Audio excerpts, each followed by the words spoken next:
Narito na ang pinakahuli sa ating lagay ng panahon ngayong araw ng Tuesday, June 2, 2026. Ang southwest monsoon o habagat nakakaapekto na ngayon sa may Luzon at sa may kanlurang bahagi nga ng Visayas. Itong southwest monsoon nagpapaulan pa rin sa malaking bahagi ng Luzon at ilang bahagi ng Visayas area. Samantalang yung minomonitor nating bagyo, noong mga nakaraang araw na pumasok sa ating Philippine Area of Responsibility na binigyan natin ng local name na Domeng, ay lumabas na nga ng ating Philippine Area of Responsibility kahapon ng 11:30 a.m. Kaya sa ngayon, wala na tayong minomonitor na low pressure area or bagyo sa loob or malapit sa ating Philippine Area of Responsibility.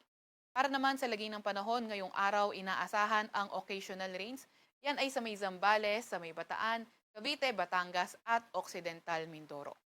Sa Metro Manila at nalalabing bahagi ng Luzon, asahan nga natin na magiging maulan pa rin. Ito ay kalat-kalat at may mga kasamang thunderstorms. Para naman sa lagay ng panahon sa may Visayas at Mindanao, inaasahan na magpapaulan pa rin ang habagat o southwest monsoon sa western Visayas at mas magandang panahon sa may Mindanao area at nalalabing bahagi ng Visayas kung saan partly cloudy to cloudy skies sa ating naasahan at may mga tsansa ng mga localized thunderstorms.